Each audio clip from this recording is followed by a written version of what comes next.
Welcome to USI Ninth Graduate Student Colloquium. My name is Sabir. I'm currently a graduate student and a senior manager in IT strategy and transformation at a Fortune 500 company. The title of this presentation is The Unmeasured Layer, a framework for the metric nobody is building. Before we get into it, I want to set the context for what you are about to hear. This is not a presentation about whether AI works. It does. This is a presentation about something we forgot to measure when we started using it, and what that forgetting is going to cost us. I want to start with a question, and I want you to actually try to answer it before I move on. Name one metric in your field that measures whether the answer was right, not whether the work was done.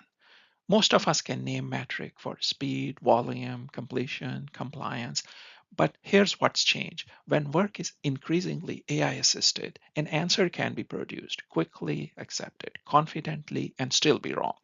Wrong for the context, wrong in reasoning, or wrong in consequence, and nothing on the dashboard catches it. Take a moment with that. If something came to mind, hold on to it. We will come back to it. If nothing came to mind, that's not a failure of your memory. That's the starting point of this entire presentation. Every measurement system ever built rests on one unexamined premise, and I want to walk you through what that looks like across four fields. Start with software engineering. What do we measure? Sprint velocity, code coverage, deployment frequency. These are sophisticated metrics, but the hidden assumption underneath them is that visible work equals work that matters. What we are not measuring is prompt quality, reasoning depth, or how often a developer overrides what the AI suggested versus just accepting it. In healthcare, we measure diagnostic speed, throughputs, readmission rates. The hidden assumption is that speed of care equals quality of care.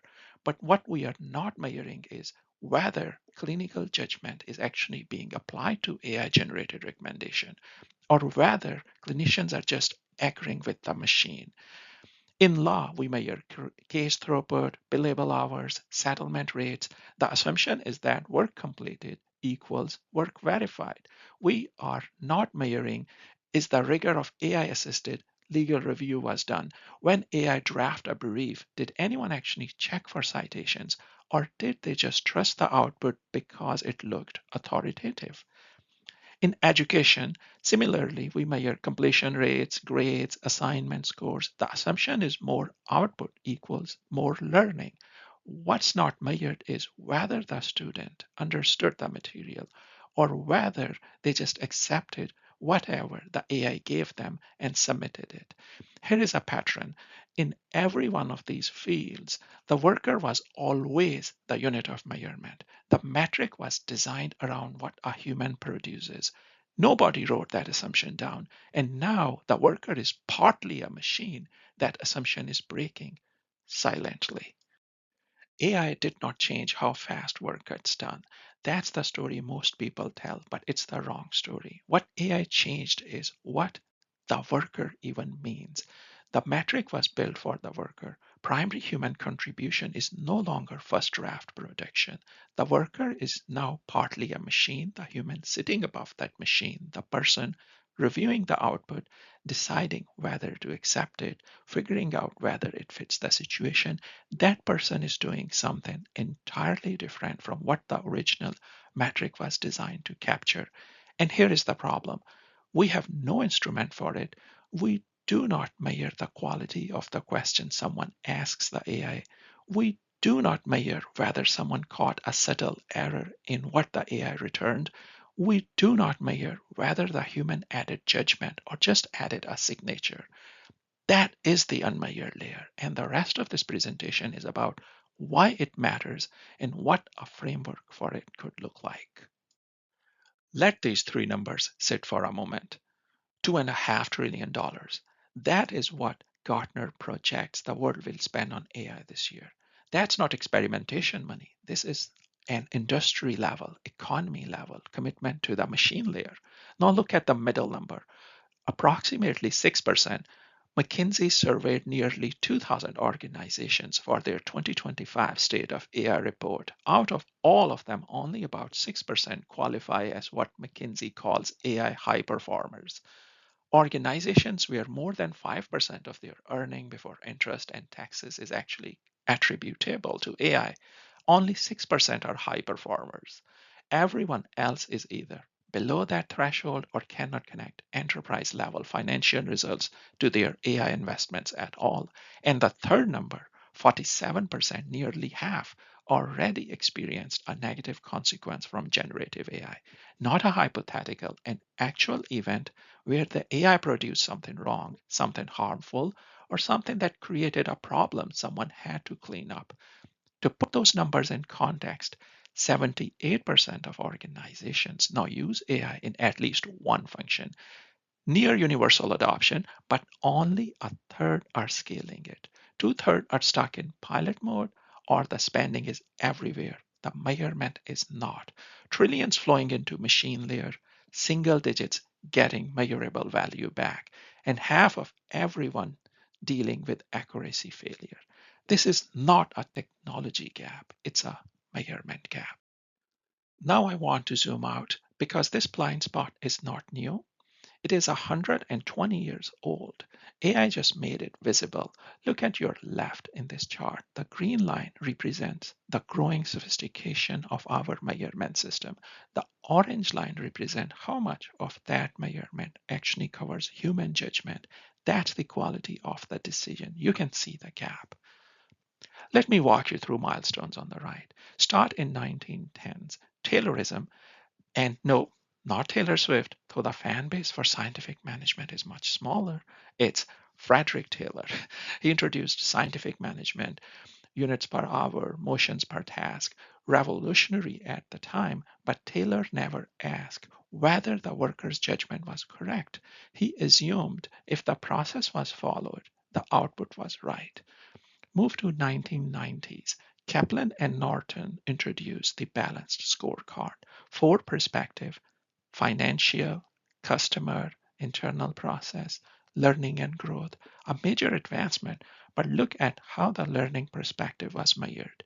It is the training hours completed, not judgment quality, not decision accuracy, just hours in a seat. The 2000s bring OKR, Agile, Six Sigma.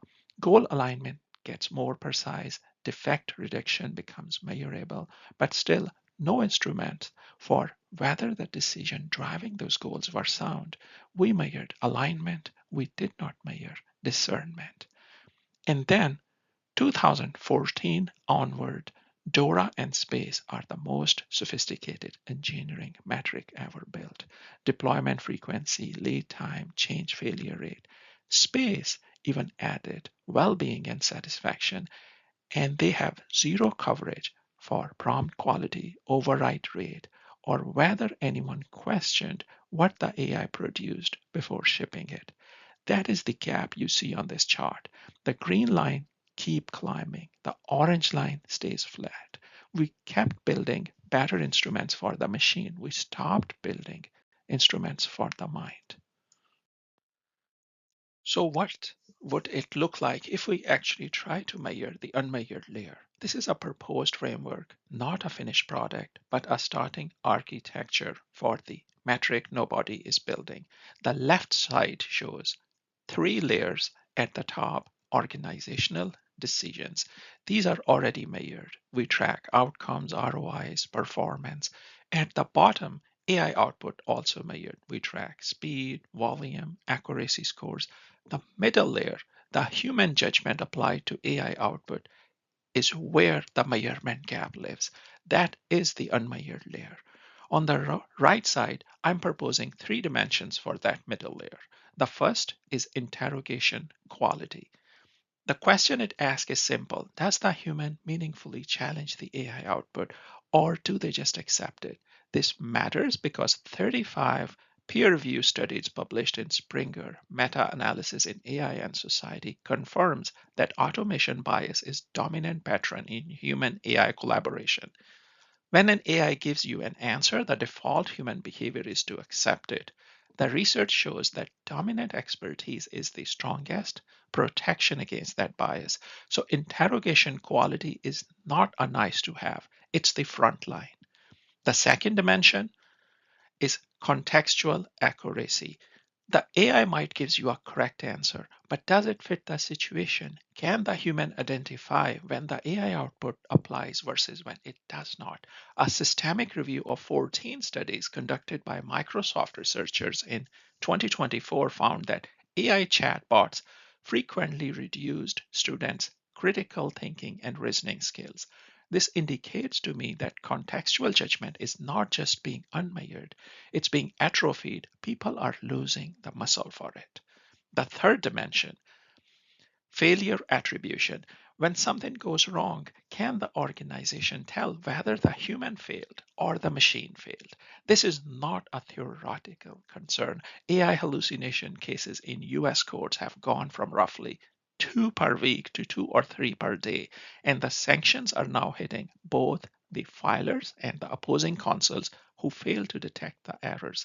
The legal system is already asking this question. Most organizations are not. Three dimensions: interrogation quality, contextual accuracy, and failure attribution.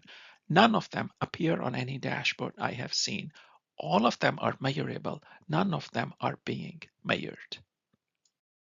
Now, if this gap existed equally across all workers, it would be a problem, but a manageable one. It does not exist equally. The exposure is asymmetric, and asymmetry is what makes this urgent.